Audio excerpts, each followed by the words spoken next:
좋은 시간 갖고 계신가요? 이제 마지막 시간인데, 저는 개인적으로 이렇게 십자가 성령 컨퍼런스를 하게 되면 이번엔 어떡하지? 늘 그런 마음이 있습니다. 사실은.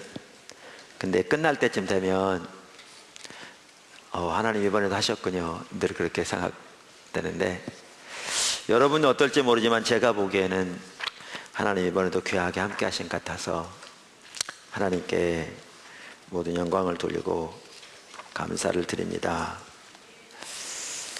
특별히 이제 이번에 이렇게 보니까 하나님이 우리를 어디로 인도하고 계시고, 특별히 다음 세대와 관련해서, 그리고 이제 다음 주에는 열방 살펴볼 때, 참 여기 옆에 있는 게 다 포스터입니다. 여러분 가져가시라고 놔둔 겁니다. 갈 때 가져가시고요.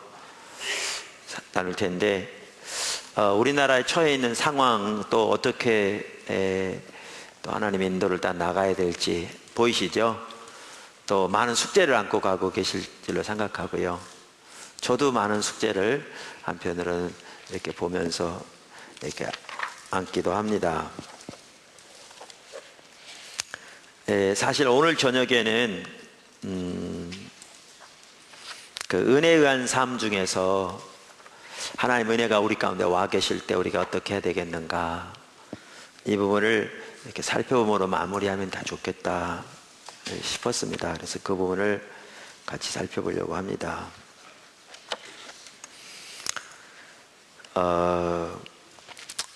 글쎄 뭐 첫째, 둘째, 셋째 해야 될지 모르겠는데요. 첫 번째, 하나님은 목적을 가지고 말씀하신다. 하나님은 목적을 가지고 말씀하신다. 이번 주간은 이제 계속 사실 연결해서 살펴본 부분이기 때문에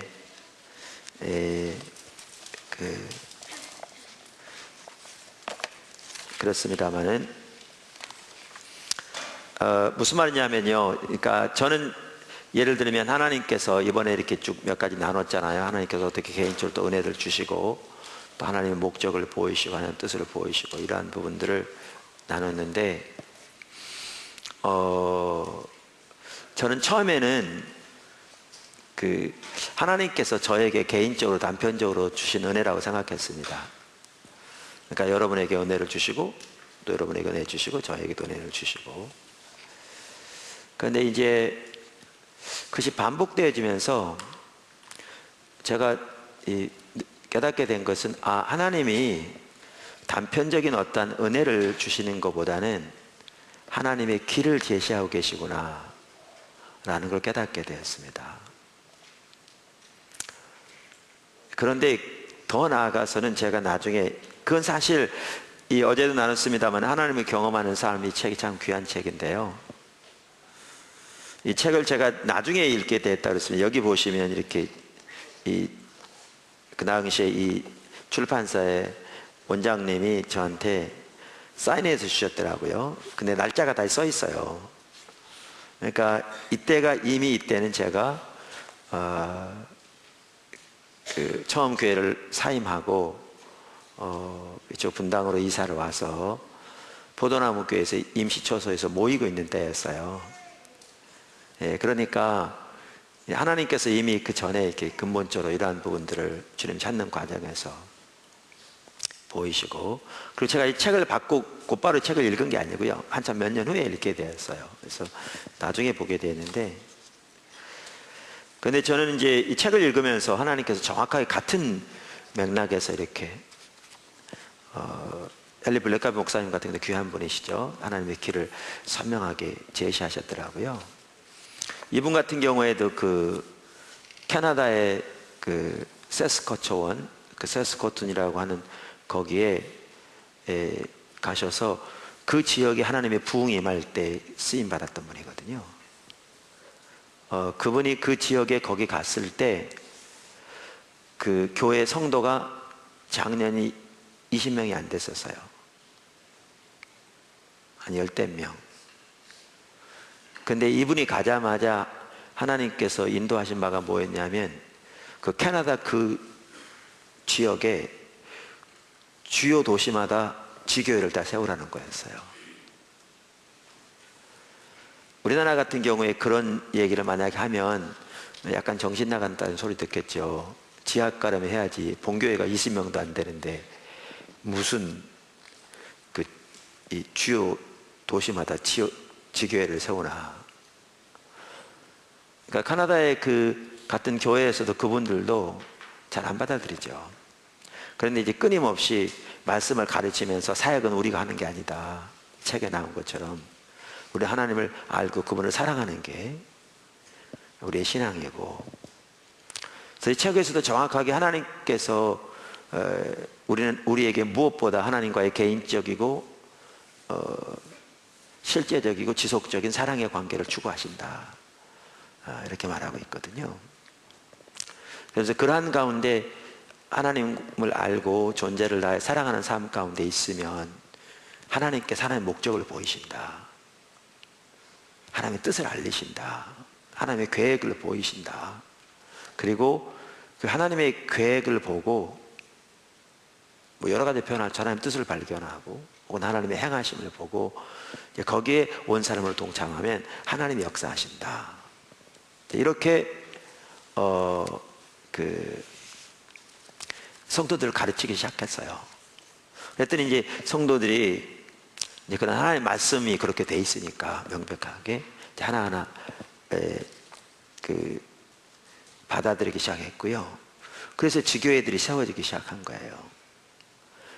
근데 이제 우리 같으면 아까도 말씀드린 대로 이게 말도 안 되는 얘기잖아요. 왜냐하면 우리는 인본주의적인 사고가 너무 가득해서 우선 본교회가 커야, 그래서 교회가 커야 목사님도 그래도 영향력 있는 목회를 할 수 있고 뭐 예산을 얼마큼 집행할 수 있고 뭐 인력을 동원할 수 있고 이런 이해를 가지고 있거든요. 근데 그것은 인본적인 사고에서 맞을지 모르지만 하나님은 그렇지 않거든요. 하나님은 우리의 장원을 초월해서 일하시는 분이니까요. 그러면서 이제 그 세워진 첫 번째 교회만 하더라도 보면 지교회로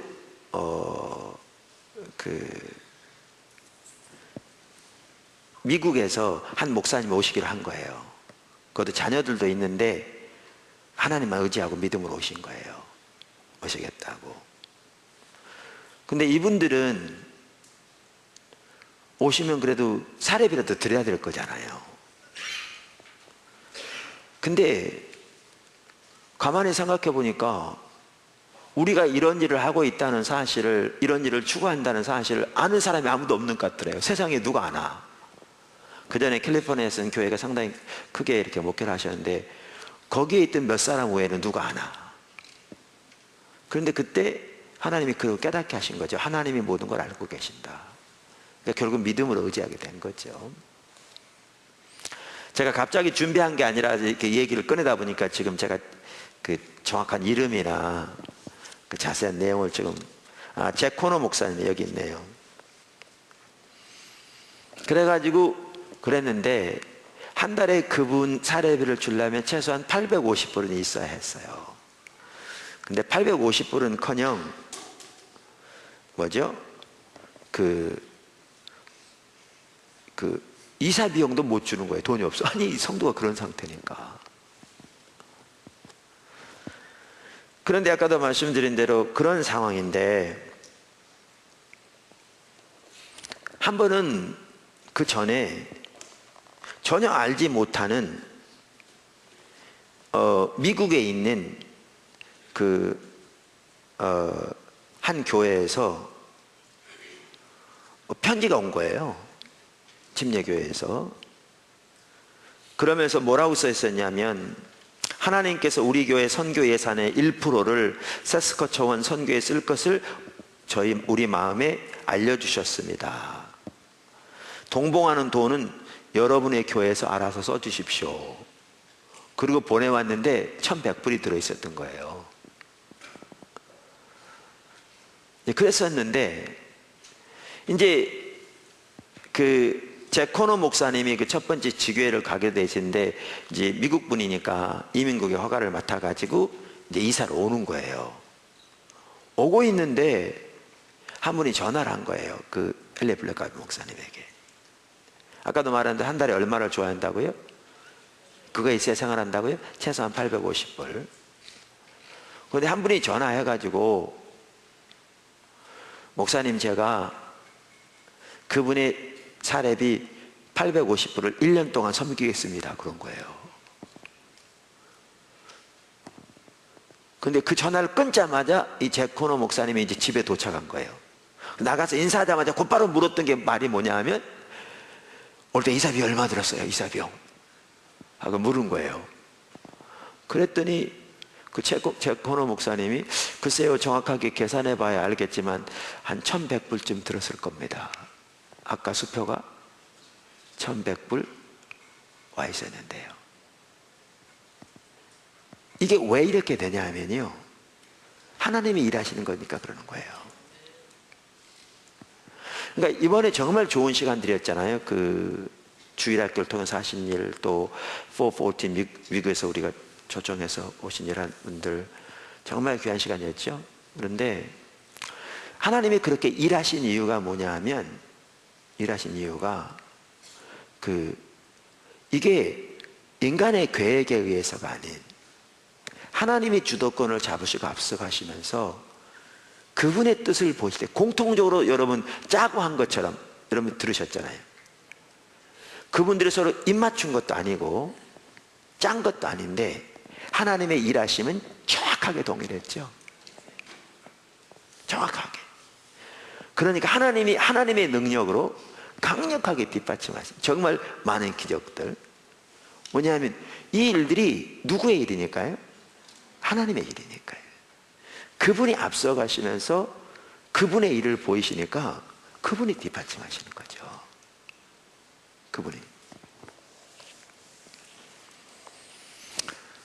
이번에 그 선교대 이렇게 다음 주에 바로 있는데, 선교대를 처음 시작할 때 이제 뭐가 보여서 하나님 자꾸 제 마음에 주시고 또 얘기 나누다 보니까 어떤 부분이 제 마음에 자꾸 와닿냐면, 하나님이 사무교회 선교회를 통해서 여러 나라들을 섬기게 하시거든요. 또 중국 같은 경우에는 아주 전략 지역인데 여러 지역을 섬기기도 하잖아요.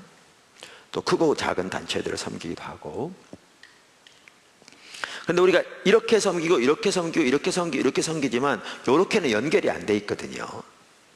그러니까 이거를 이제 서로 이렇게 연결하는, 이제 그거를 이제 글로벌 네트워크라고 말한다면 그게 절실하게 필요한 걸 보이셨어요. 저에게. 그리고 얘기를 나누면서도 여러분들에게도 동일한 것이 보여지고, 그래서 이제 하나님께서 선교대회를 하기를 원하시는 것. 처음에는 선교사 대회라고 했다가 선교사님들만 모이는 게 아니라 이제는 이러한 글로벌 네트워크뿐만 아니라 성도들에게 하나님이 열방 가운데 하신 일을 알게 함으로써 그 선교에 불이 붙게 해서 동참하게 하고, 특별히 선교 동원할 수 있는 다음 세대들. 그래서 이제 이름을 선교대회라고 바꾸고, 그리고 이제 이렇게 하게 되는데, 한국에 사실 많은 선교대들이 있거든요. 그러면 우리는 이 성격만 해도 어떻게 해야 되느냐 그랬는데, 하나님께서 우리에게 맡겨주신, 또 우리를 인도하신, 우리 가운데 이렇게 보이신 이러한 하나님의 길들, 그게 결국 신앙의 본질이거든요. 그러니까 선교 사역만 하더라도 이렇게 정말 하나님만을 존재를 다해 사랑하면서 하나님의 행하심으로 따라갈 수 있는, 이것이 교회건 이것이 선교지건 이것이 캠퍼스건 그 상황만 다른 건지 성경적인 원칙은 정확하게 똑같거든요. 그렇게 섬길 뿐만 아니라 그렇게 하기 위해서는 전적으로 하나님만을 믿음으로 의지하는 삶이 안 되면 안 되거든요. 아까 나눈 것처럼 이제 그러한 방향에서 우리가 나가고, 또 우리들이 그러한 맥락에서 이렇게 연합되어주고 신앙의 본질의 토대 위에서, 그리고 나누다 보니까 할 일이 너무너무 많더라고요. 예를 들면 우리나라 선교에 대해서 오랫동안 관심이 있었던, 그래서 많은 여러 나라에 조사했던 분과도 얘기 나누는데, 최근에 예를 들면 일기 선교를 마치고 온 분들에 대한 재교육이 절박하게 필요하다고 합니다. 이해가 되더라고요. 이해가 되더라고요. 할 일이 너무너무 많아요. 자, 그런데 제가 말하고자 하는 것은, 이렇게 제가 그래서 이제 나중에 이 책을 보면서 정확하게 같은 맥락에서 정확하게 동일한 성격의 일들을 이렇게 말하고 있는데, 어떤 부분은 참 자세하게 정리를 잘 해놨어요. 그래서 이제 제가 가르치기도 하고, 교회에서는 필수 과목 중에 하나인데, 이렇게 하면서도 저 개인적으로도 이제 보충해서 어떤 세부적인 사항들을 더 배우기도 해요. 제가 책을 통해서, 이분으로부터. 그런데 이제 그 중에 하나가 뭐냐 하면, 아까도 말씀드린 대로 이러한 하나님이 은혜를 주셨을 때 저는 그게 하나님이 저에게 주신 단편적인 은혜로 알았어요. 그러다가 이제 좀 지나다 보니까 이게 단편적인 은혜가 만이 아니고, 하나님이 하나님의 길을 제시하고 계시고, 내가 이 길을 따라감으로써 하나님께서 이렇게 세워가신 것처럼 다른 분들도 정확하게 하나님의 길을 따라가면 그게 정확하게 성경에 기록된 하나님의 길이고, 그리고 그렇게 살아가면 실제로 하나님과 관계에서부터 회복되어지고, 이러한 하나님과 동행하는 사람이 열려져 가는 것을 이렇게 보게 되었어요. 이제 그렇게 알게 됐는데, 제가 이 책을 보면서 더 깨닫게 된 게 뭐냐 하면, 하나님은 하나님의 목적을 가지고 말씀하신다는 거죠. 하나님은 하나님의 목적을 가지고 말씀하신다. 무슨 말이냐면 제가 설명을 드릴 텐데, 그리고 그런 관점에서 이제 이번 주간에 쭉 나눈 것처럼 이런 부분을 저는 보게 되니까, 아, 하나님이 지금 우리나라에 뭘 하고 계신가 하는 게 더 보이더라고요. 저 같은 경우에는요. 더 그게 보이더라고요. 근데 이게 우리나라만이 아니고, 그 말은 뭐냐면 이런 부분이에요. 제가 이 책에 한 두 군데를 제가 읽을 텐데요. 하나는 책이 이제 여러 번 나와서 나중에 나온 건 페이지가 다르긴 한데, 제가 가지고 있는 이 표지의 책이 107쪽에 있는데, 거기에 보면 이런 내용이 있어요.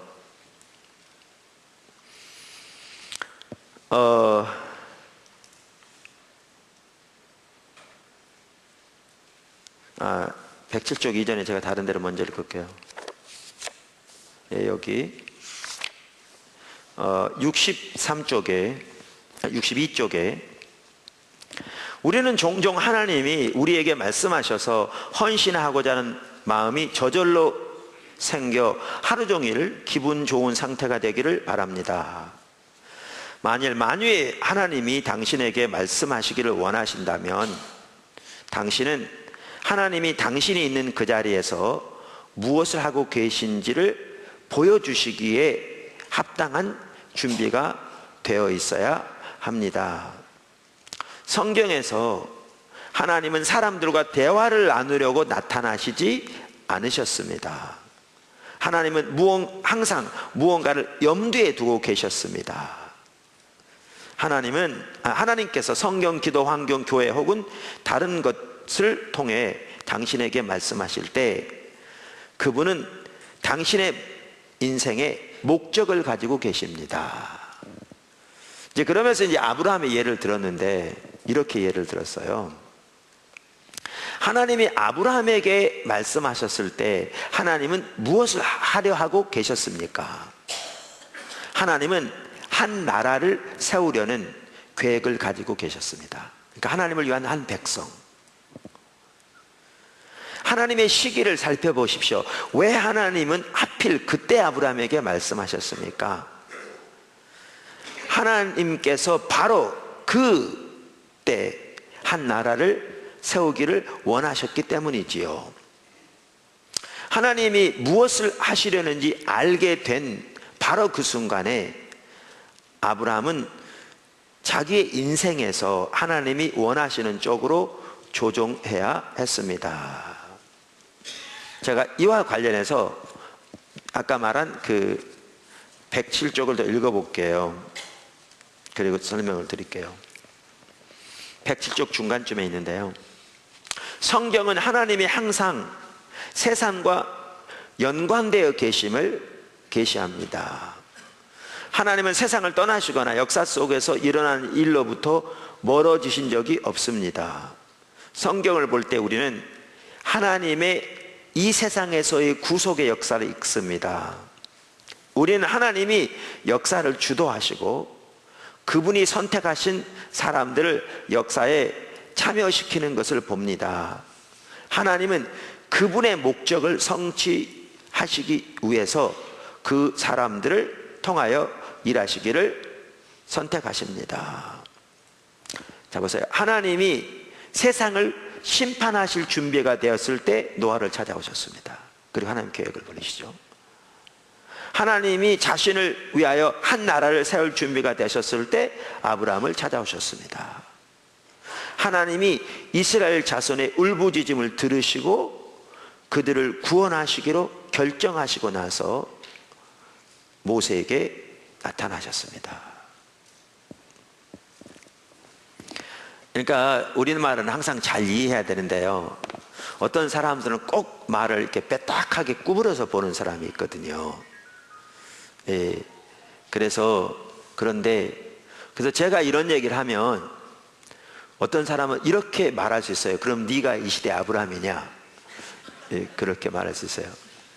제가 명백하게 말해드리지만 저는 이 시대 아브라함이라는 얘기도 아니고 이 시대의 모세라는 얘기도 아니고 이 시대의 노아라는 얘기도 전혀 아닙니다. 제가 말하는 취지를 잘 들으십시오. 이렇게 듣지 마시고, 단편적인 은혜로만 안 하는데 하나님이 하나님의 목적을 가지고 계실 때 오셔서 하나님의 일을 보이신다는 거예요. 그러니까 아브라함만 하더라도 우리는 너무나 성경을 읽을 때 인본적인 자세로 읽어요. 그러니까 아브라함에게 말씀하시고 하나님의 계획을 보이시고 하나님의 축복을 말씀하신 걸 들으면 아브라함은 이런 사람이었으니까 하나님이 이런 축복 주셨다 이렇게 생각해요. 모세 보면 모세는 이렇게 했더니 하나님이 모세에게 이런 축복 주셨다. 다윗에 대한 얘기를 들으면 하나님이 다윗은 이렇게 하나님께 잘했더니 하나님이 축복을 주셨다. 그러니까 우리도 이렇게 잘하면 축복받는다. 이거는 하나님이 아브라함에게 주신 축복이고 이건 하나님 모세에게 주신 축복이고 나는 오늘 이게 내게 주신 축복이다. 이게 너무나 타락한 자기중심적인 이해예요. 그게 아니죠. 이분이 말한 게 저는 이런 부분을 제가 이제 배웠다 그러는 거잖아요. 더 이렇게 세밀한 부분에서 하나님이 아브라함에게 나타나서 말씀하실 때 아브라함을 개인적으로 축복하신 단편적인 축복이 아니었고요. 그게 아니었어요. 모세에게 나타나실 때에도 노아에게 나타나실 때도 그게 아니고요. 그 시대에 하나님이 하나님의 목적과 계획을 가지시고 그 목적을 이루시려고 모세에게 나타나셔서 하나님의 아브라함에게 모세에게 노아에게 그 외 사람들에게 나타나셔서 하나님의 목적을 뜻을 알리셨던 거예요. 제가 단편적인 은혜로만 알았다가 하나님의 길을 그리고 그대로 따라서 하니까 하나님과의 관계가 변화되고 다른 분들도 그렇게 변했던 걸 보면서 길을 알았는데 그런 차원이 아니라 하나님이 무언가 지금 하나님의 계획을 가지고 움직이신다는 것을 보게 되었을 때 보는 관점이 완전히 달라지기 시작했어요.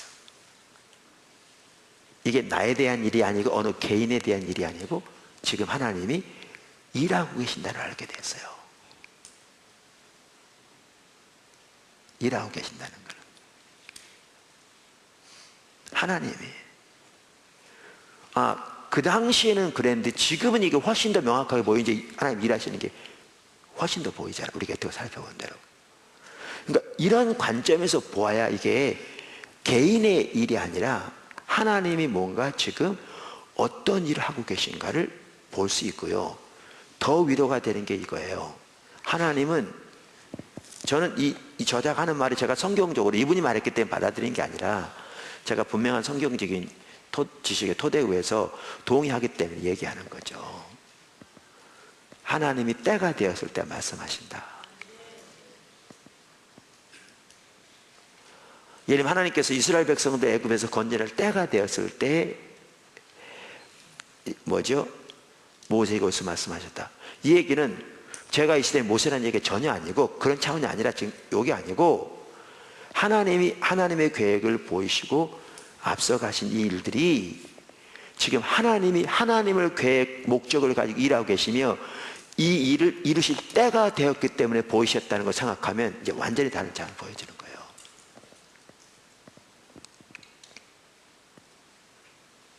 완전히 다른 장을 보여주는 거예요. 하나님의 행하심이 보인다고요. 하나님의 목적이, 하나님의 운행하심이, 사람이 아니라 여기 사람이 개입될 자리가 없어요. 무슨 말 이해하시죠? 그리고 하나님의 때가 되었을 때 하나님의 뜻을 알리기 시작하신다는 건 너무나 놀라운 일이죠. 그 자체가. 그런 관점에서 우리가 쭉 지금 나누고 다음 세대에 대한 부분들을 본다면, 그래서 하나님은 목적을 가지고 말씀하십니다. 목적을 가지고. 두 번째, 하나님의 은혜가 하나님의 일을 이루십니다. 이게 너무나 또 중요한 부분이에요. 그러니까 하나님의 목적을 가지고 일하시는, 말씀하시거든요. 하나님 뜻을 보이세요. 그때가 언제냐? 하나님 일을 이루실 때예요. 그러면 예를 들면 아까 헨리 블랙가비 목사님만 하더라도 그 시대에 그 지역마다 하나님께서 교회들을 세우기 원하실 때가 되었을 때 말씀하신 거거든요. 그리고 믿음으로 순종해 나갔더니 정말 하나님 놀랍게 역사하셨거든요. 제가 여기 아까 들은 예는 한 가지 예고요. 그리고 그 경우에는 이미 역사적으로 증명이 됐지만 뭐죠? 하나님의 부흥이 그 시대에 임했어요. 거기에 그 교회가 주역으로 쓰임받았거든요. 그걸 보고 미 남침례 교단에서 이걸 교단 본부에서 교제로 만든 겁니다. 그걸 보고. 미 남침례 교단이 절대로 작은 교단이 아니거든요. 교단. 그래서 여기에 보면 공저라고 되어 있는 게 헨리 블랙가비, 클로드 킹 이렇게 되어 있는데요. 클로드 킹이 이 남침례 교단의 뭐죠? 그 출판부에 그 일하는 분이고요. 헨리 블랙가비 목사님과 인터뷰를 통해서 그분의 강의를 이분이 정리해가 책으로 낸 거거든요. 근데 이렇게 된 데는 하나님이 그렇게 일하실 뿐만 아니라 하나님의 부흥으로 그 지역에 놀라운 일들이 일어나는 것을 목도하면서 그것을 그 성경적인 정확한 가르침을 정리한 거거든요. 때가 되니까 운행하시는 거거든요. 근데 여기에 같이 덧붙여서 보아야 할 게 뭐냐면요, 하나님의 일은 하나님의 은혜가 이루신다는 거예요. 이걸 약간 뒤집어서 얘기하면 뭐냐면, 하나님의 목적을 가지고 말씀하시면 하나님이 이루실 때가 되면 이제 하시는 일 중에 하나가 뭐냐면 하나님이 그 일이 가능하도록 하나님의 은혜를 보내세요. 은혜를 보내세요.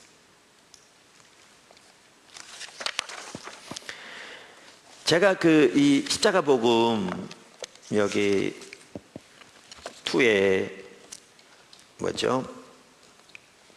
8단원 4과에 그런데 8단원에 뭐 은혜에 의한 삶 3과에도 보면 그렇게 나는데, 우리가 은혜하면 우리가 일반적으로 어떻게 생각하냐면, 은혜하면 받을 만한 자격 없는 자에게 값없이 주신 하나님의 선물이다 이렇게 생각해요. 근데 은혜가 받을 만한 자격 없는 자에게 값없이 주신 하나님의 선물인 것은 맞는데요, 근데 은혜를 그렇게 정의하면 불충분해요. 예를 들면 성경에는 우리가 구원을 받은 게 은혜로 받았다. 사도 바울만 하더라도 그가 소명을 받은 게 하나님의 은혜로 되었다. 이건 이해가 되죠. 받을 만한 자격 없는 자에게 하나님께서 값없이 선물로 구원해 주시고 선물로 귀한 소명을 맡겨주셨다. 이해돼야 안 돼요? 돼요. 근데 사도 바울이 예를 들면 에베소 3장 7절에 뭐라고 말하냐면 7절 8절, 이 복음을 위하여 그의 능력이 역사하시는 대로 내게 주신 하나님의 은혜의 선물을 따라 내가 일꾼이 되었노라. 이게 이해가 되죠? 근데 고린도 3장 10절에 보면 내게 주신 하나님의 은혜를 따라 내가 지혜로운 건축자와 같이 털을 닦아둠에 다른 이가 그 위에 세우나 그러나 각각 어떻게 세울까를 조심할지니라. 다시 말하면 이 말은 교회의 교회의 기초를 놓는 사도인데, 바울은 자기가 그 맡겨진 그 사역을 감당한 모든 것이 뭘로 되어졌다고 말해요? 은혜로 되어졌다고 그래요. 더 나아가서 고린도후서 1장 12절에 뭐라고 말하냐면, 우리가 세상에서 특별히 너희에 대하여 하나님의 거룩함과 진실함으로 행하되 육체의 지혜로 하지 아니하고 하나님의 은혜로 행함은 우리의 양심이 증언하는 바니. 여기에 보면 그렇게 자기의 소명을 감당하되 하나님의 은혜로 감당할 뿐만 아니라 그렇게 섬기되 하나님의 거룩함과 하나님의 진실함으로 감당했는데, 이것도 하나님의 은혜로 된 거래요. 더 나아가 고린도서 5장 10절에는 어떻게 보면 은혜에 의한 삶의 정점이라고 할 수 있는데, 사도 바울이 뭐라고 말하냐면요, 나의 나된 것은, 그러니까 I am what I am, 그러니까 내가 지금 있는 모든 것은, 그 뜻이에요. 모든 것은 하나님의 은혜로 된 것이라. 그러면서 내게 주신 그의 은혜가 헛되지 아니하여 내가 모든 사도보다 더 많이 수고하였으나 내가 한 것이 아니요 나와 함께 하신 하나님의 은혜로다. 그러니까 그가 얼마나 수고했는지 성경에 나오잖아요. 태장으로 40일 하나 가만 매를 맞고 감옥에 갇히고 돌로 맞고 다 아시죠? 줄이고 목마르고. 근데 그게 자기가 한 게 아니고 자기와 함께한 하나님의 은혜가 있대요. 그러면 아까 말한 대로 은혜를 받을 만한 자격 없는 자에게 값없이 주신 선물이라고만 이해하면요, 이해가 안 돼. 자기는 가만히 있는데 하나님 선물로 주셔서 모든 사역이 감당됐다는 얘기인가요? 자기는 가만히 있는데 하나님이 선물을 주셔서 하나님의 진실함과 거룩함으로 섬기게 되었다는 얘기인가요? 아니면 더 나아가 자기는 가만히 있는데 그 성경에 나오는 것처럼 그 엄청난 수고와 희생과 헌신을 했는데 그게 선물로 그냥 주어졌다는 얘기인가요? 안 맞아요. 안 맞아요. 그러니까 우리가 은혜를 그렇게 이해하면요, 성경에 나오는 모든 은혜를 올바로 이해할 수 없어요. 그러면 은혜를 어떻게 이해해야 되느냐? 은혜를 어떻게 이해해야 되느냐? 저는 은혜를 이렇게 이해합니다. 은혜는 하나님이 명령하신 것을 우리로 행할 수 있도록 우리를 도우시는 하나님의 임재의 능력인데요, 그것을 하나님이 받을 만한 자격 없는 자에게 값없이 선물로 주세요. 무슨 말이냐면, 이게 USB잖아요. 요즘은 하도 기술이 발달해가지고, 옛날에는 하드웨어 하면 요따만한 큰 거야 되는데 요즘은 요렇게 작은 거에가 16기가가 들어가요. 요즘은 또 이런 게 32기가짜리도 있대. 저는 욕심이 잉태해가지고 큰 것만 나오면 기회가 있으면 가져요. 자료를 많이 넣으려고. 이 작은 게 16기가짜리예요. 되게 이게 USB잖아요. 내가 아들한테 생일 선물로 USB를 사줬어요. 요만한 게 100기가짜리 나와가지고, 지금 안 나왔어요. 근데 예를 들면 나와가지고 선물로 사줬어. 받을 만한 자격이 있는 사준 게 아니고 사랑해서 값없이 선물로 사줬어. 그랬더니 내가 그러면서 USB의 정의가 뭐냐? 그랬더니 우리 아들이 받을 만한 자격 없는 자에게 값없이 주신 선물이요. 그러면 맞아요? 틀려요? 틀리죠. 그러니까 이거를 받을 만한 자격 없는 자에게 값없이 선물로 준 건 맞는데 이 자체의 정의가 그거는 아니죠. 은혜가 마찬가지예요. 은혜는 하나님이 우리에게 명하신 바를 우리를 행할 수 있도록 우리를 도우시는 하나님의 임재의 능력이에요. 아까 사도 바울이 하는 게 뭐냐면 누구보다 더 많이 수고했는데 자기가 한 게 아니고 은혜란 말은 하나님의 은혜가 그와 함께하여 그에게 그 일을 감당할 수 있는 힘과 능력을 주었기에 그가 그 일을 감당했다는 얘기예요. 자기가 아무것도 안 했다는 얘기가 아니라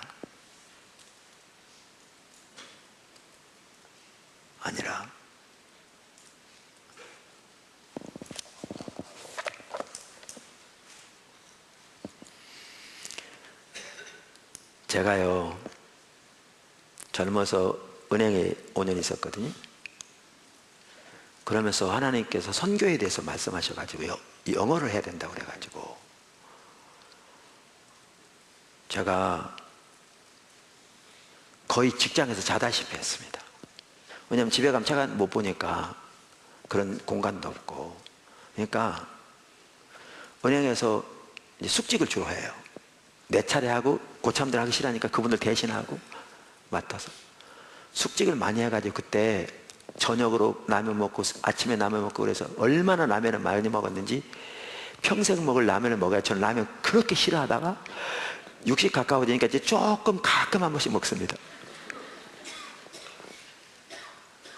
근데 이제 숙직하고 이제 다 퇴근하면 문을 일찍 나가도 속에 늦게까지 일하거든요. 그래서 나가면 한 바퀴 순찰 돌고 이제 영어 성경 읽으면서 공부하는 거예요.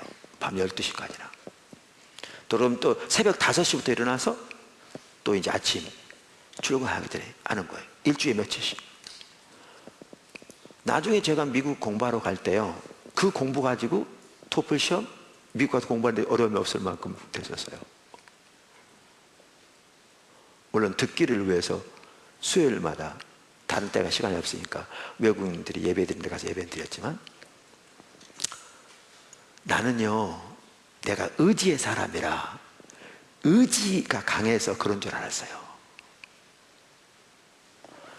요즘은 제가 언어를 조금만 열심히 하면 좋겠다 싶어가지고요 한 2년만 열심히 투자하면 내가 설교를 영어로 자유롭게 할 수 있겠는데 싶어서 영어를 좀 해볼까 하는데요, 시간도 없을 뿐만 아니라 안 돼요. 전혀.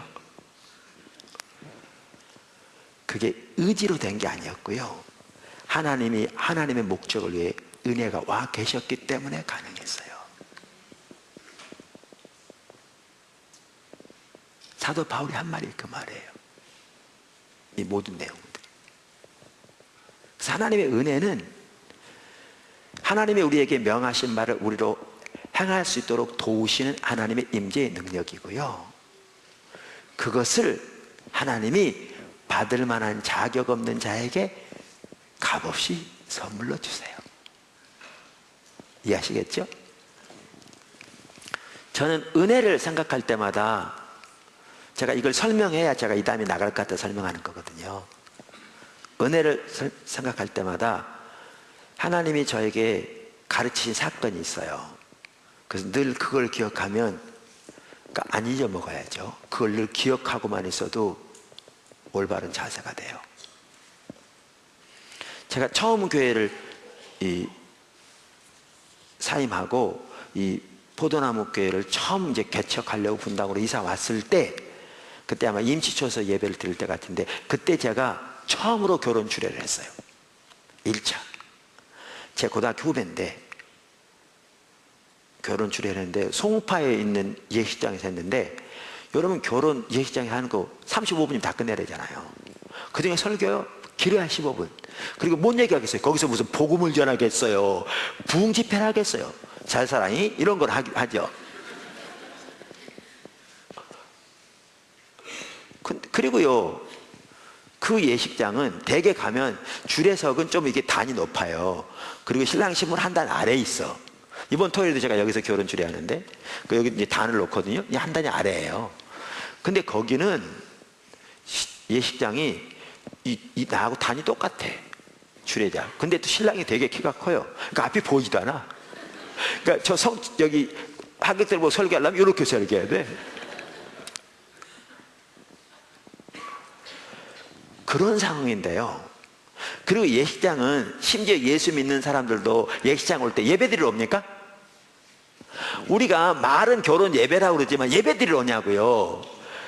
예배 들어오는 사람 거의 없어요. 자세부터가 예배 드리러 안 와요. 하나님에 별로 관심 없어. 지금 식선 진행하고 이들 축하하고 얼굴 보이러 오는 거지 누가 예배 드리러 와요. 거기다 안 믿는 사람도 다 오잖아요. 그러니까 예배 분위기 정말 안 되는데, 그런 상황인데 하나님이 압도하시더라고요. 그 예배 짧은 시간. 그 하나님이 압도하시면요, 많은 경우에 안 믿는 사람 소리 못 내요. 잠잠해요. 이유는 모르지만 그들이 잠잠해요. 하나님 압도하시면. 그리고 설교하는데 막 한 사람 울고요. 가족 중에 이 결혼시키는 게 이 저기 뭐지 감격돼서 그런지는 모르겠지만 결혼식장에서 주례하는데 울어. 처음 주례인데. 그래서 끝났어요. 그 다음 주 일주일 만에 두 번째 주례가 있었어요. 딱 한 주 만에 토요일 날. 그건 어디 있었었냐면 저기 여전도 회관 종로가. 그러니까 분당에서 거기까지 가려면 봉고를 타고 서울 시내 그 토요일 날 통과해야 돼서 동대문인데 얼마나 이렇게 복잡해. 또 주차하기 힘들고. 그래서 이제 늦을까봐 일찍 가가지고 가니까 참 피곤하잖아요. 근데 마침 갔더니 그 먼저 결혼한 팀이 뭐죠? 이제 그 사진 촬영하고 있더라고요. 그 제가 식당 들어갔더니. 그래서 이제 들어가서 우리 가면 기도하잖아요. 그래서 옆에 저쪽 의자에 앉아가지고 이렇게 촬영하고 있는데, 앉았는데 지금 그런 상태니까 기도할 마음이 뭐 이렇게 그냥 습관적인 거죠. 그래서 그런지 몰라도 제가 기도하려고 딱 앉았는데요. 제 마음의 자세가 그런 상태라 그런지 몰라도 이건 내 생각은 아니었던 것 같아요. 내가 그런 생각할 사람은 아니거든요. 제가 겸손한 척이 아니고요. 제가 그런 생각하는 사람까지는 안 해요. 그러니까 너무 그렇게 저를 보지 마시고요. 그러니까 저는 그런 사람은 아닌데 무슨 생각이 딱 이렇게 떠오르냐면요. 오늘도 하나님 함께 하시겠지. 내가 왔는데. 사실 나는 그런 생각하는 사람은 안 해요. 보통 때도. 근데 하여튼 거기까지는 안 가요. 지금까지는 최소한. 근데 그 생각이 딱 떠오르는 거예요. 이렇게. 근데 그 생각이 떠오르자마자 하나님께서 감동하신 것 같아요. 또렷하게 내가 너와 함께 한 것은 한 번도 너 때문이 아니었다. 그것은 나의 은혜였다. 정신이 번쩍 나더라고요. 주님의 은혜가 그곳에 와 계셨기 때문에 그런 일들이 일어났다는 거예요. 편하게 앉아있다가 정신이 똑바로 앉아가지고 하나님, 오늘도 하나님의 은혜가 절실하게 필요합니다. 그래서 저는 그 사건만 딱 생각하면요, 하나님의 은혜가 뭔지, 그리고 우리가 순간순간 어떻게 하나님의 은혜가 필요한지 그걸 깨닫게 돼요. 그래서 그 사건만 늘 인식해도요, 그게 교만하지 않을 거예요. 그것만 올바로 인식해도, 깨달아도. 이처럼 하나님의 은혜는 하나님께서 우리에게 명하신 것을 우리로 행할 수 있도록 우리를 도우시는 하나님의 임재의 능력이고요. 그 은혜를 하나님은 받을 만한 자격 없는 자에게 값없이 선물로 주세요. 그래서 우리가 구원받은 것 하나님의 은혜로 된 것이고, 우리 부르신 하나님의 은혜로 된 것이고, 그러한 은혜로 우리가 사역을 감당하는 것도 그런 하나님의 은혜로 된 것이고, 사역을 감당하되 하나님의 거룩함과 진실함을 할 수 있는 것도 하나님의 은혜로 된 것이고, 다른 모든 사도보다 더 심지어 많이 수고하되 그것도 자기가 한 것이 아닌 자기와 함께한 하나님의 은혜가 한, 그 말의 의미를 이해하시겠죠? 은혜로 되신 거예요.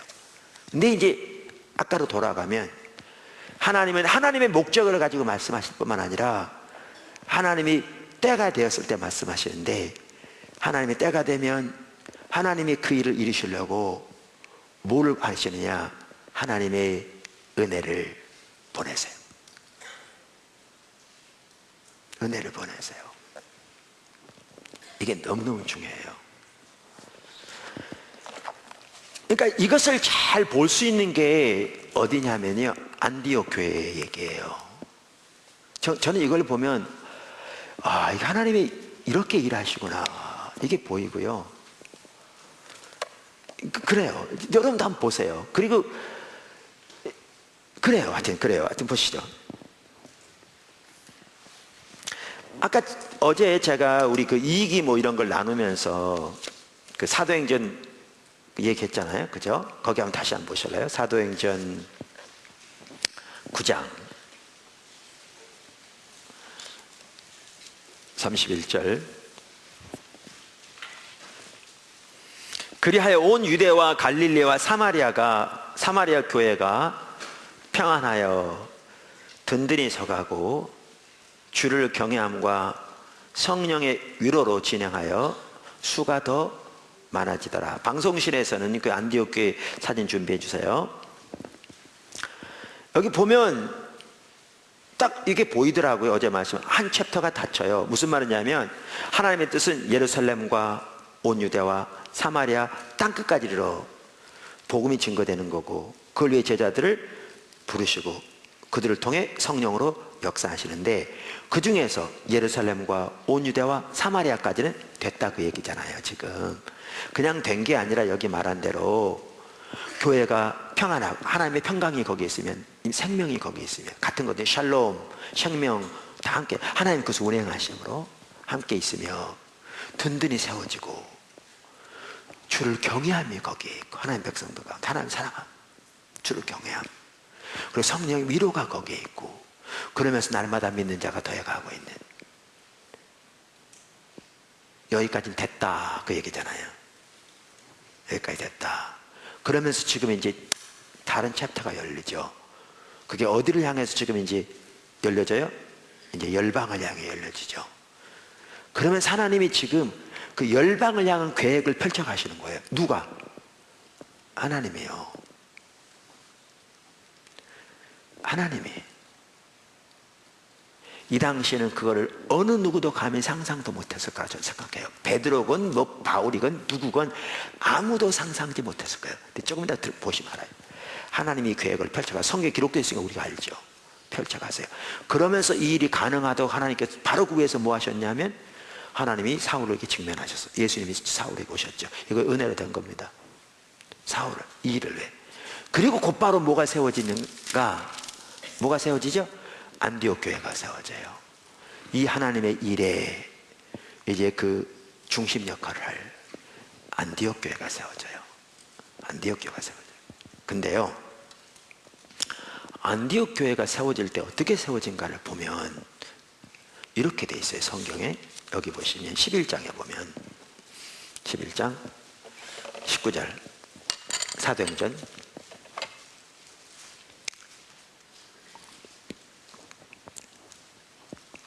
그때에 스데반의 일로 일어난 환란으로 말미암아 흩어진 자들이 베니게와 구브로와 안디옥에까지 이르러 유대인에게만 말씀을 전하는데, 여러분 아시는 바와 같이 예루살렘 교회는 유대인 중심으로 세워진 교회입니다.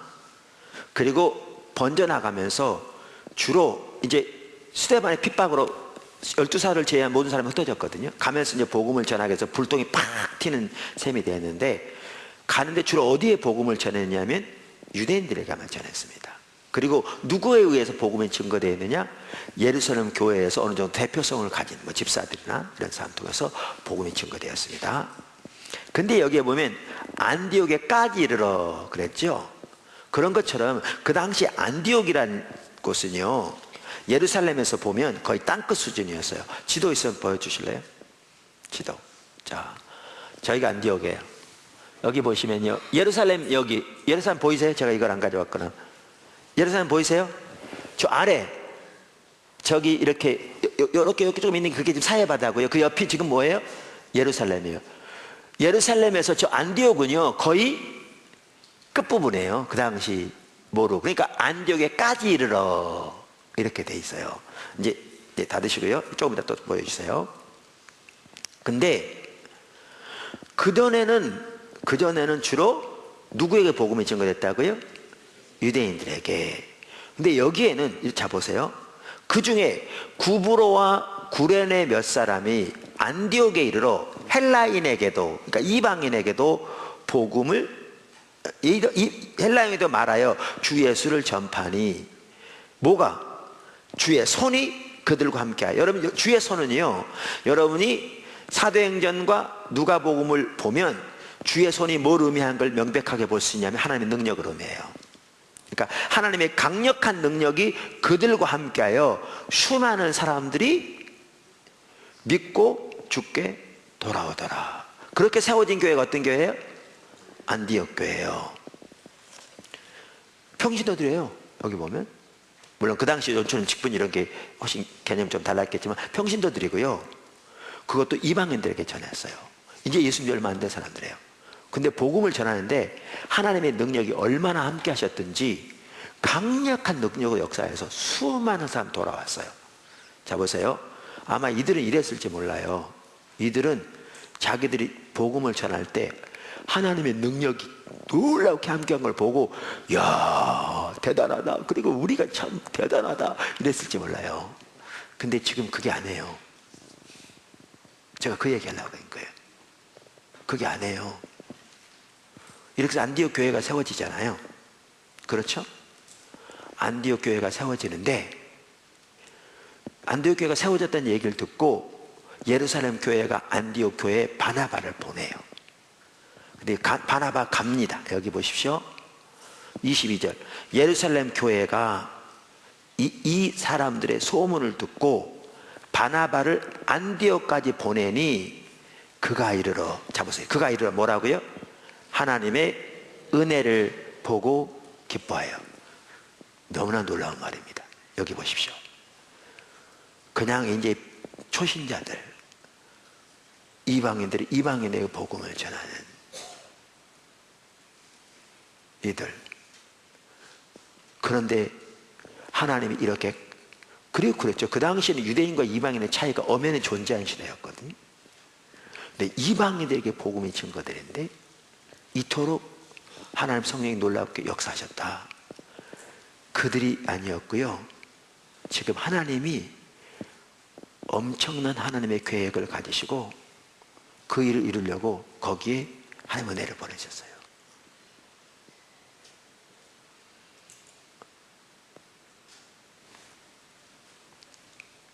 실감이 안 나시는 것 같은데 다시 한번 지도 한번 보여줘 보세요.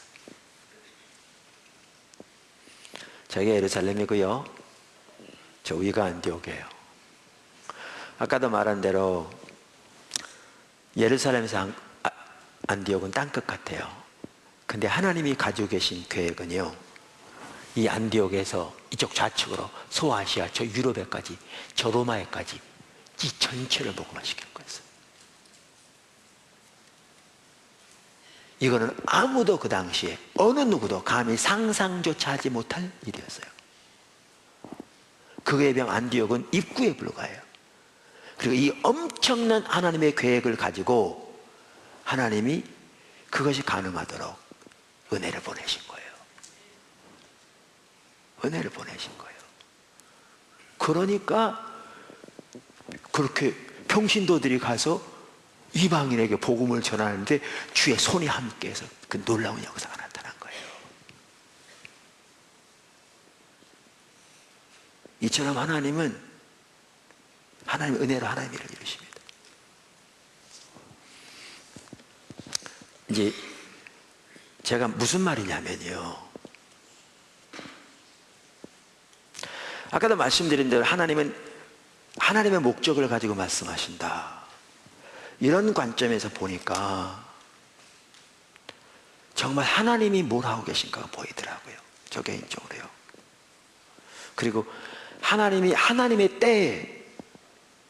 때가 될 때 보이신다. 이런 부분들을 볼 때 더 하나님이 일하시는 게 정말 기대가 되고 정말 설레어지고요.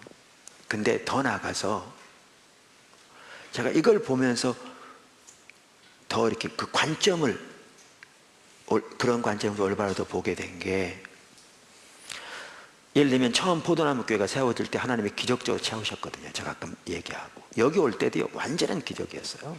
여기 올 때도 정말 기적이에요. 누가 말하더라도 제가 어디 가서 집회할 때 간증하면 사람들이 조용해요. 그 하나님의 역사하심 앞에 완전히 압도돼가지고 잠잠해져요. 그렇게 기적들이 나고요. 제가 믿음의 한 삶에 많은 그 내용들, 책들, 간증들도 쓰고 그랬는데 저는 여태까지 어떻게 생각하냐면 하나님이 앞서가실 때 우리가 믿음으로 그분만 의지하면 하나님의 목적을 이룰 수 일하신다. 당연히 맞아요. 이것은 누구나 다 그래요. 성경이 그랬고 우리 모두 다 마찬가지예요. 그 말은 전혀 틀린 바가 없어요. 전적으로 그 말이 맞아요. 지금도 그 말에는 조금도 수정할 의사가 없어요. 근데 제가 이런 관점을 보면서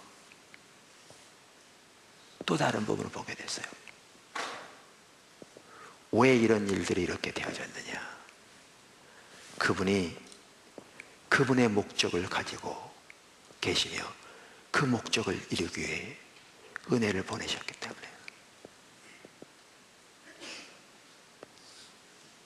은혜를 보내셨기 때문에.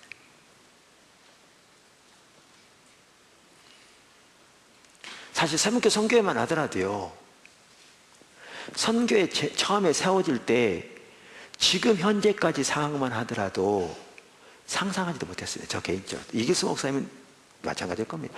어느 누구도 상상하지 못했어요. 이제 여기 오늘 나누겠지만 앞으로 주님이 말씀하신 그 자리에 머물러 있는 조금 더 세 가지 살펴볼 텐데, 거기에만 있으면 지금 이번에 세물교 기도학교 이제 시작하는데요, 작게 시작하지만 정말 하나님의, 분명 하나님의 인도를 따라 합니다. 하나님의 인도하신 대로 잘 머물러 있다면요, 그 결과는 엄청날 거라고 저는 확신합니다. 앞으로. 다음 주에는 세물교 선교대예요. 작은 아무 출발 같죠? 두고 보십시오. 머물러만 있다면 정말 귀한 일들이 일어날 겁니다. 지금까지만 하더라도 저도 상상하지 못했어요. 그랬는데 하나님은 하나님의 목적을 가지고 일하시면서 그 목적을 이루시기 위해 하나님은 은혜를 보내십니다. 그래서 하나님은 은혜가 와 계셨기에 그런 일들이 일어나는 겁니다.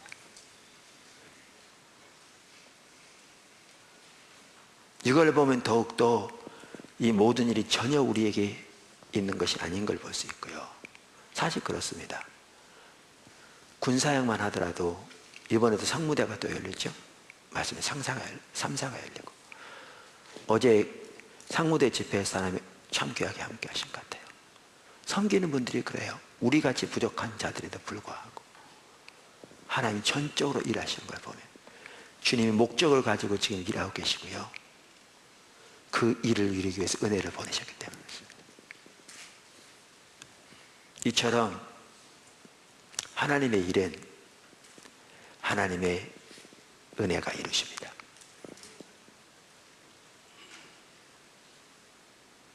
하나님의 은혜가 이루세요. 근데 이제 여기에 중요한 게 있어요. 제가 이 부분을 나누려고 사실 그랬어요, 오늘 저녁에. 그게 뭐냐면, 하나님의 은혜가 우리와 함께 할 때 우리가 반드시 해야 할 세 가지가 있어요.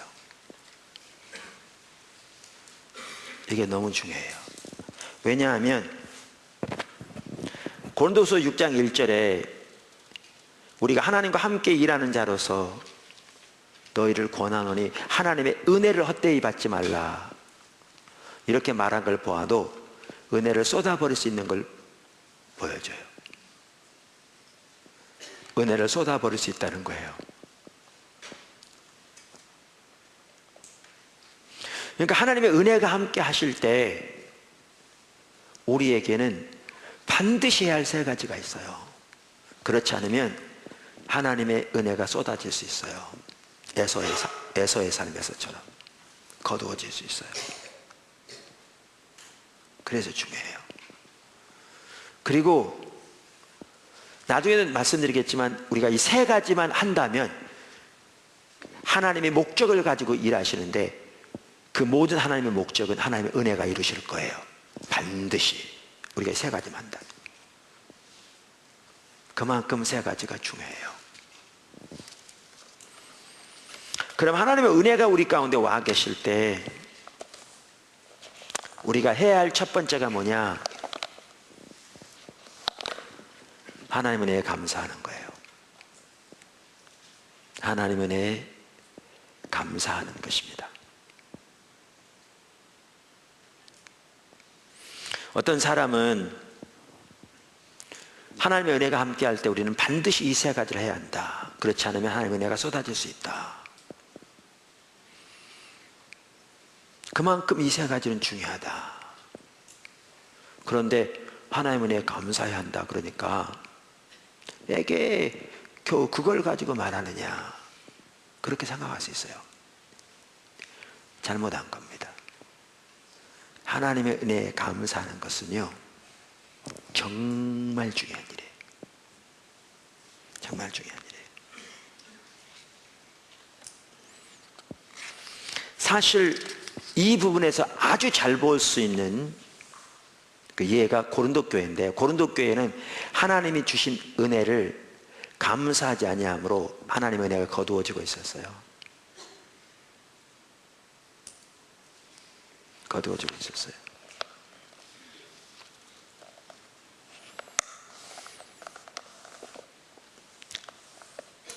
무슨 말인지 제가 설명을 좀 성경을 보고 설명을 드려야 할 것 같습니다. 고린도전서 4장 8절 10절을 보실래요?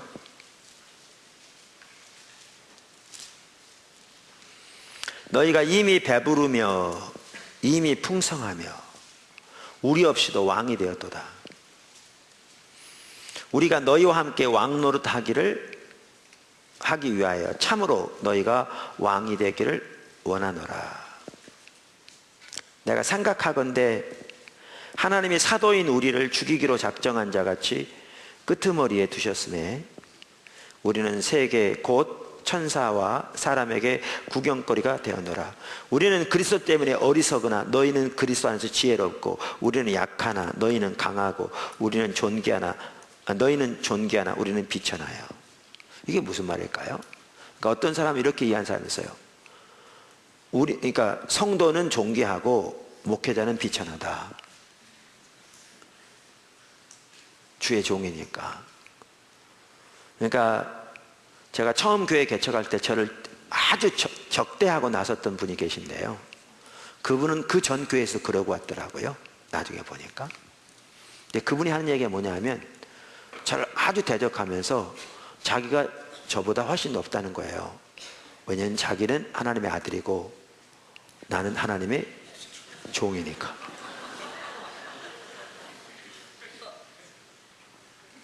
그러니까 주인집 아들이 주인집 종에게 하는 식으로 자기는 나에게 할 권리가 있다는 거예요. 그런 분들이 이런 구절을 그렇게 이해할 수 있어요. 여기 보시면.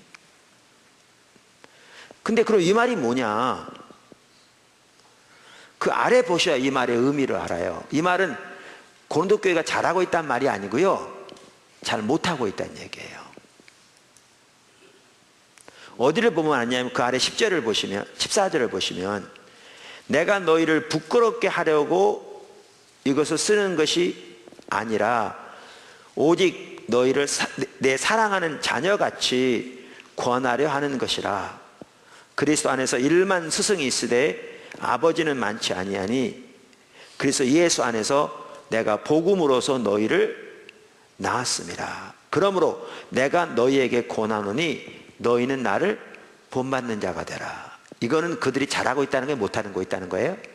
못하고 있다는 거예요. 그래서 지금 본받으라고 아버지로서 강력하게 권면하고 있는 거예요. 그럼 이 말이 무슨 말이냐? 이 말을 이해하려면요, 고린도서 1장을 보면 또 같이 이해할 수 있어요. 고린도서 1장 26절부터 29절까지 읽겠습니다. 형제들아, 너희를 부르심을 보라. 육체를 따라 지혜로운 자가 많지 아니하며 능한 자가 많지 아니하며 문벌 좋은 자가 많지 아니하도다. 그러나 하나님께서 세상에 미련한 것들을 택하사 지혜 있는 자들을 부끄럽게 하려 하시고, 세상에 약한 것들을 택하사 강한 것들을 부끄럽게 하려 하시며, 하나님께서 세상에 천한 것들과 멸시 받는 것들과 것들을 택하사 있는 것들을 폐하려 하시나니, 이는 아무 육체라도 하나님 앞에서 자랑하지 못하게 하려 함이라. 그러면서 4장 7절, 제가 왔다 갔다 죄송한데요. 누가 너를 남달리 구별하였느냐? 내게 있는 것 중에 받지 아니한 것이 무엇이냐? 내가 받았은즉 어찌하여 받지 아니한 것 같이 자랑하느냐? 이제 이걸 보면 이제 그들의 문제가 나옵니다. 이걸 보면, 자, 그러면 제가 이제 설명을 해야 합니다. 설명을 해야 합니다. 여러분 제 얘기를 잘 들으십시오. 지금부터. 여태까지 잘 들으셨지만 잘 들으십시오. 하나님의 은혜를 절대로 당연한 것으로 여기면 안 됩니다. 다시 말합니다. 이건 반드시 여러분 머릿속에 각인되어 있어야 합니다.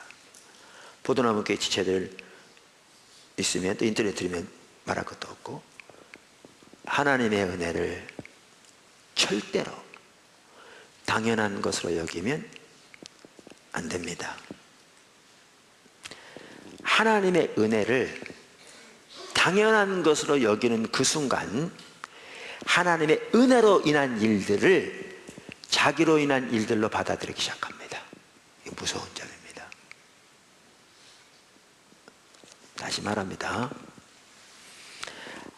하나님의 은혜를 당연한 것으로 여기는 순간부터 하나님의 목적을 위해 하나님의 은혜가 오셨기 때문에 그 놀라운 일들이 일어나는 건데, 자격 없는 자에게 값없이 주신 하나님의 선물로 너희 중에 변변한 자 누가 하나 있느냐? 아무도 자랑치 못하게 하려 함이라. 너희 중에 받지 아니한 것 단 하나가 있느냐? 너희가 왜 받았으면서 받지 않은 것처럼 자랑하느냐? 하나님의 은혜를 당연한 것으로 여기는 그 순간부터 하나님의 은혜로 인한 일들을 자기들로 인한 일들처럼 받아들이기 시작합니다. 그리고 이 하나님의 은혜로 인한 일들 때문에 그들은 교만해집니다. 그러면 하나님의 은혜는 거두어집니다. 근데 이것을 막는 게 뭐냐? 이러한 잘못에서 예방하는 게 뭐냐? 하나님의 은혜로 인하여 하나님께 감사하는 것입니다. 이게 절대로 간단한 게 아닙니다. 제가요, 한 예를 들겠습니다. 지금은 우리 포도나무 교회가 지체들이 사실 어떤 부분에는 영적인 공감이 잘 안 돼 있는 지체들도 많이 있어서 제가 이런 설교를 하려면 여러 그 배경을 미리 깔아야 할 그런 경우도 지금은 많습니다. 그러니까 좀 안타까운 사실이긴 한데요. 기존에 있던 지체들은 기본적인 이 기초는 있기 때문에 제가 쉽게 얘기하면 금방 이해할 수 있지만, 그래서 좀 안타까운 부분도 있습니다. 왜냐하면 사람들은 새로 더해지고 또 있던 사람은 가기도 하고 이런 부분이 있기 때문에. 근데 잘 들으십시오. 예를 들면 이렇습니다. 예를 들면 우리 가운데 이런 일들이 자주 일어나는데요. 보면 지난주라는 평신도 컨퍼런스 정말 하나님 함께 하셨습니다. 보는 사람마다 관점이 다릅니다. 근데 저는 이 하나만 해도 충분하다는 만큼 함께 하셨습니다. 지난주에, 그 전주에 기독준 부사관 수련회 귀하게 함께 하셨습니다. 이번 주간 여러분 지금 위구동성으로 말하듯이 하나님이 너무나 귀한 일들을 하고 계십니다. 그럼 제가 주일날 이번 주간에 기독준 부사관 수련회 하나님이 참 함께 하셨습니다. 그럼 성도들이 아멘 하죠. 근데 한 번만 있는 게 아니라 그 다음 주에 이번에 평신도 컨퍼런스에 참 함께 하셨습니다. 저는 그것만 해도 충분하다고 생각되더라고요. 함께 했습니다. 그러면 함께 하셨구나. 아멘. 그죠? 이번에 목회자 컨퍼런스에 참 함께 하셨습니다. 다음 주간에 또 이어서 우리 해외 성교대 함께 하셨습니다. 이렇게 1년 동안 계속 해가면, 그렇게 1년, 3년 하면 자기도 모르는 사이에 당연한 것을 하기 시작해요. 당연히 함께 하지 뭐. 근데 이게 엄청나게 잘못된 건데요, 당연히 함께하지 뭐라고 생각하는 그 순간부터, 그러니까 하나님이 주신 은혜를 절대로 당연한 것으로 여겨서는 안 되는데, 그것을 당연히 여기는 순간부터 어떻게 되느냐면 우리가 누군데 이렇게 되는 거예요.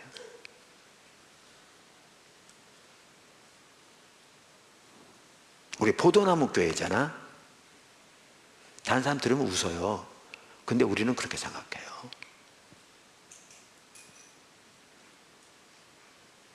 이게 고린도 교회예요. 너희 중에 받지 아니한 것 단 하나가 있느냐? 근데 왜 받지 아니한 것처럼 행동하느냐? 너희의 택하심을 보라. 너희 중에 변변한 자는 누가 있느냐? 하나님은 약한 자를 택하여 강한 자를 부끄럽게 하시고.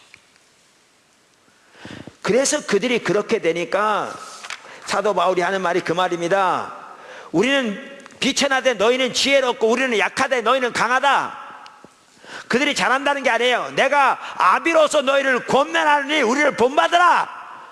그리스도 안에서 우리를 약해서 주님 말을 의지하는 믿음이 돼야 되는데 자기로 인하여 강해진 거죠. 육신을 자랑하게 된 거예요. 이렇게 되면요, 은혜 거칩니다. 그리고 행실, 말, 육신의 열매만 나타납니다. 이게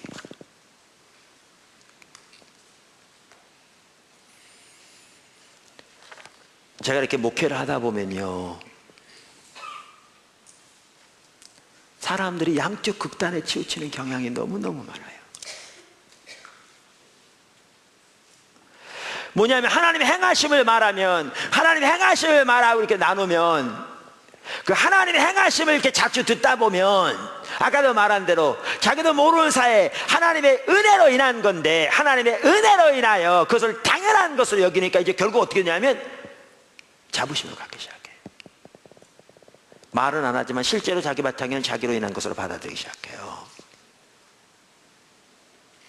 그러면 이런 얘기를 안 하면, 그러면 거기에 자부심은 안 가질지 모르지만 뭐가 문제냐면 아버지의 일하시는 일에 같이 가지 않아.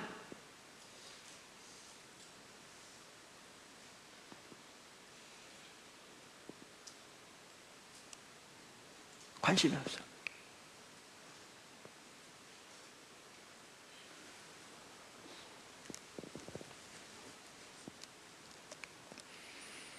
마귀는 그렇거든요. 이렇게 딱 때리면 살짝 피해. 일어나면 뒤통수 탁 때린다고요. 이게 마귀예요. 그러니까 오늘 아침에 우리 아까 오후에 우리 CCC 목사님 오셔서 말씀하셨는데 너무 좋은 시간이었죠? 젊은이들에게 죄책감이 심각한 문제라고요. 근데 그 죄책감의 반대가 뭔지 아세요? 영적인 우월감이에요. 바리새인처럼. 근데 그 똑같은 뿌리예요. 둘 다 사단의 열매예요. 겉모습은 완전히 반대인데요, 둘 다 자기 의에 기초한 열매예요. 이렇게 피하면 뒤통수 친다니까. 사람은 너무나 양쪽 극단으로 치우치는 경향이 있습니다. 그럼 어떻게 해야 되는데요? 하나님께서 일해 가실 때 하나님이 하나님의 목적을 가지고 일하시면서 하나님의 일이 되어지도록 하나님의 은혜를 보내셨기에 하나님의 은혜로 인한 것을 인식하고 이 은혜가 얼마나 소중한 것인가를 깨닫고 그 은혜로 인하여 하나님께 감사하는 삶을 살아야 돼요. 그래야 올바른 자세가 돼요. 그래야 하나님의 은혜가 함께해도 교만한 자는 안 넘어가요. 그래요. 그러한 자세로 서야 영적인 우월감이 자리를 잡지 못해요. 우월감은 타락한 거예요. 실제로 자기로 일한 게 아닌데, 은혜 때문에 와 있는데, 하나님이 일하시는 건데.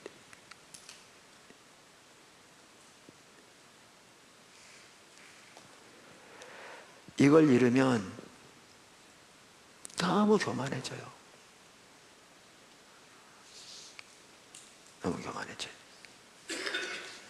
이거와 같이 가는 게 이제 두 번째가 뭐냐 하면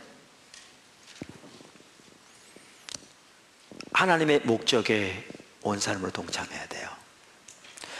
그러니까 여러분 이걸 반드시 기억하십시오. 하나님은 목적을 가지고 말씀하십니다. 아까 표현은 다를지 모르지만 헨리 블랙카이 목사님도 그랬는데 하나님은 농담 따먹기 위해서 우리에게 말씀하지 않아요. 하나님은 하나님의 목적을 가지고 하나님의 뜻을 우리에게 보이십니다. 그리고 그 하나님의 목적을 이루기 위해서 하나님의 은혜를 보내십니다. 그 하나님의 은혜가 우리에게 올 때는 하나님의 목적을 위해서 오십니다. 아까 안디옥 교회 그 바나바가 가서 하나님의 은혜가 함께함을 보고 기뻐했다고 그랬잖아요.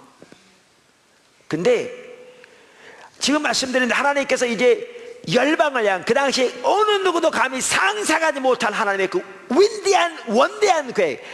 사울이건 그러니까 나중에 바울이건 베드로건 어느 누구건 그건 상상하지 못했을 겁니다. 예루살렘 교회건 어느 누구건. 심지어 안디옥에서 전도하면서 하나님의 놀라운 능력이 함께해서 수많은 사람들이 돌아온 걸 직접 목도한 그들도 이러한 하나님의 계획을 단 한 사람도 전혀 알지 못했을 겁니다. 단 한 사람도 그 당시에. 근데 하나님은 이 엄청난 감히 인간이 상상할 수 없는 엄청난 목적을 가지시고 지금 일해 가실 뿐만 아니라 그 일이 이루어지도록 하나님의 은혜를 보내시고, 그래서 안디옥 교회에 세워진 거예요. 그렇게. 그러면서 우리가 잘 아는 대로 사도행전 13장에 하나님께서 13장의 성경이 뭐라고 말하면 이렇게 말합니다. 안디옥 교회에 선지자들과 교사들이 있으니 곧 바나바와 니게르를 하는 시므온과 구레네 사람 루기오와 분봉왕 헤롯의 젖동생 마나엔과 및 사울이라. 주를 섬겨 금식할 때에 성령이 이르시되 내가 불러 시키는 일을 위하여 바나바와 사울을 따로 세우라 하시니 이에 금식하며 기도하고 두 사람에게 안수하여 보내니라. 미리 한 구절 보고 11장 여기 보시면요,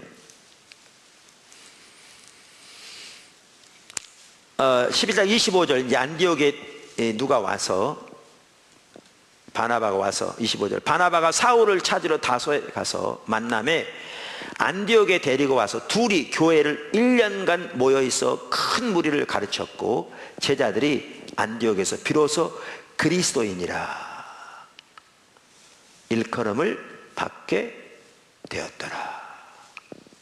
여기 보시면요, 여기 보시면 자 보십시오.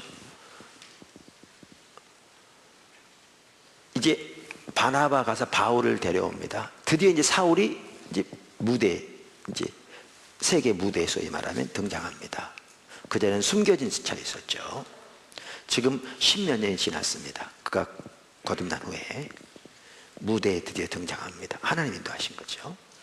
근데 이 두 사람이 안디옥을 가르쳤더니 놀랍게 사람들이 변하면서 수많은 무리가 더해지는 하나님의 역사가 나타났습니다. 어떻게 보면요, 그 당시 이 두 사람은 이 안디옥 교회의 가장 핵심적인 인물들이었습니다. 여기에는 리더들 중에서도 가장 중요한 두 사람입니다. 근데 하나님의 성령께서 지금 뭐라고 말씀하시냐면 그 두 사람을 따로 세우라는 겁니다. 우리가 선교사를 파송할 때 부목사 중에 한 분을 파송하기 쉬운데 다른 목사와 수석 부목사를 선교사로 파송하는 교회는 거의 없습니다. 근데 지금 그런 셈인 거죠. 보십시오. 하나님이 하나님의 목적을 가지고 일하실 때 하나님의 은혜로 인하여 하나님 앞에 감사해야 올바른 마음에 자세히 남아있을 뿐만 아니고요, 또 하나 해야 할 일이 뭐냐면 하나님은 하나님의 목적을 위해 은혜를 보내시기에 그 하나님의 목적하신 일에 온 사람을 동참해야 합니다. 그래 하나님의 뜻이 이루어집니다. 그러니까 포도나무 교회나 세목교 선교회를 통해서 하나님이 일해 가신다면 우리는 더 많은 대가를 지불하고 따를 수도 있습니다. 그 하나의 목적을 위해. 근데 저는 개인적으로 어차피 우리가 예수 믿는다는 것은 우리의 온 삶으로 주님께 우리의 삶을 드린 것이 예수를 믿는 거고 그게 구원받은 건데, 우리는 더 이상 우리 것이 아니고 피로 값주고 사신받은 하나님의 소유인데, 어차피 저는 많은 대가를 지불할지언정 하나님이 우리 가운데 은혜로 함께 하셔서 하나님이 목적하신 바를 이루어 가시는 삶을 살기 원하지, 어떠한 대가도 지불할 필요가 없는, 하나님이 전혀 앞서가며 운행하지 않는 그런 삶은 전혀 살고 싶지 않습니다. 여러분도 그런 삶을 살고 싶지 않을 겁니다. 그런 삶을 살고 싶은 성도가 있다면 그 사람은 진짜 자기가 예수를 믿는 사람인지 자신의 믿음을 점검해 봐야 할 것입니다. 이 균형이 필요합니다. 근데 아까 말한 대로요, 은혜로 인하여 그것을 당연한 것을 여기고, 은혜를 당연히 그렇게 하시지, 하나님이 여태까지 해오셨는데, 그러면요, 그 말은 다른 말로 하면 뒷면에는 무슨 뜻이냐면 우리 때문이라는 거예요. 우리가 누구야? 근데 이런 사람은 교만만 하늘을 찌를 뿐이지 실제로 하나님의 일에는 동참 안 해요.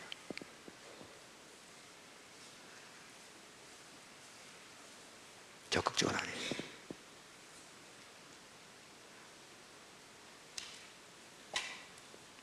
괴물되는 거예요. 그래서 하나님의 은혜로 인하여, 하나님의 은혜가 와 계신 것은 그것이 얼마나 소중한 것이면 인식해서 하나님께 감사하는 삶. 여러분, 이게 반드시 여러분 머릿속에 박혀 있기를 바랍니다. 하나님의 은혜가 얼마나 소중한 것을 인식하여 감사하는 삶. 그리고 그 은혜가 와 계신 목적을 위해 우리의 삶을 드리는 것. 이게 두 번째야 합니다. 세 번째는 가장 기본이기도 하고 가장 중요한 부분이기도 하고 모든 것의 베이스라고도 할 수 있는 부분인데, 주님과의 친밀한 교제 가운데 머물러 있어야 합니다. 여기 안디옥에 이르렀을 때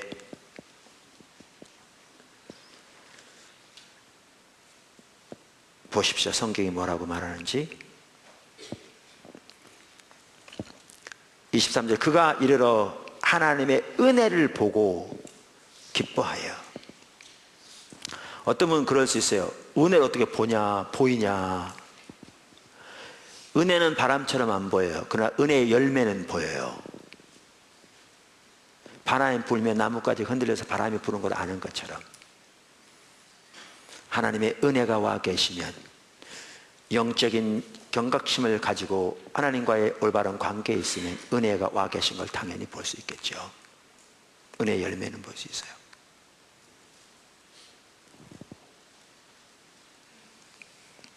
근데 그 다음 보세요. 은혜를 보고 기뻐하여 모든 사람에게 굳건한 마음으로. 이 말은요, 마음을 다해요, 그 뜻이에요. 마음을 다하여 주께 붙어 있으라. 그러니까 주님께 착달다 붙어 있으라. 주님의 얼굴을 구하는 삶 가운데 머물러 있으라. 주님을 존재를 다해 사랑하는 그 삶 가운데 머물러 있으라. 이게 관건입니다. 가장 중요한 부분이기도 하고 가장 핵심인 부분이다. 근데 잘 들으십시오. 제가 아까 했던 말이 그 말입니다. 하나님은 목적을 가지고 말씀하십니다. 그리고 하나님의 일은 하나님의 은혜가 이루십니다. 하나님의 목적을 하나님의 은혜를 보내십니다. 이렇게 은혜가 함께 할 때 우리가 이 세 가지만 하면요, 우리 편에서는 세 가지만 하면 하나님이 가지고 계신 그 모든 목적은 그분의 은혜가 이루십니다. 여러분이 노력하지 않아도, 우리가 이 세 가지만 하면, 여러분이 노력하지 않아도, 아까 이상수 목사님 여기 나온 게, 인터뷰 나온 게 정말 맞는 얘기입니다. 우리가 하지 않아도 하나님 다 하십니다. 문제는 우리가 하나님 일만 방해하지 않는다면. 이 세 가지만 하면요, 하나님이 목적하신 바는 하나님의 은혜로 하나님이 다 이루십니다. 너희 가운데 선한 일을 시작하신 이가 예수 그리스도 안에서 그리스도 날까지 그 모든 것을 완성하실 하신 말씀대로 하나님의 일은 하나님의 은혜가 완성하실 겁니다. 반드시 이 세 가지만 하면 우리 편에서. 그래서 오늘 저는 이번 컨퍼런스를 마치면서, 특별히 이번 컨퍼런스에 다음 세대에 살펴보면서 하나님 이 시대에 얼마나 다음 세대를 우리를 인도하고 계신가, 그리고 우리에게 특별히 어떻게 다음 세대를 인도하고 계신가, 또한 더 나아가 하나님 어떻게 이 나라에서 이 나라의 유업을 회복시키기 원하시는가 라는 부분을 살펴보면서 여러 가지를 나눴는데, 이 집회를 마치면서 하나님의 은혜가 함께 하실 때 어떻게 해야 할 것을 반드시 기억하고, 또 하나님이 하나님의 목적을 가지고 일하고 계신다는 사실을 인식하고, 이 세 가지를 우리가 꼭 할 수 있기를 바랍니다. 그래서 그렇게 머물러 있을 때 우리는 진정으로 하나님과의 올바른 자리에 머물러 있게 될 것이고, 하나님의 은혜의 일로 인하여 교만해지지 않을 것이고, 하나님께 온전한 합당한 영광을 돌리며 하나님의 뜻은 온전히 이루어지는 축복이 있을 줄로 믿습니다. 아멘. 우리 하나님께 영광의 박수 돌리겠습니다.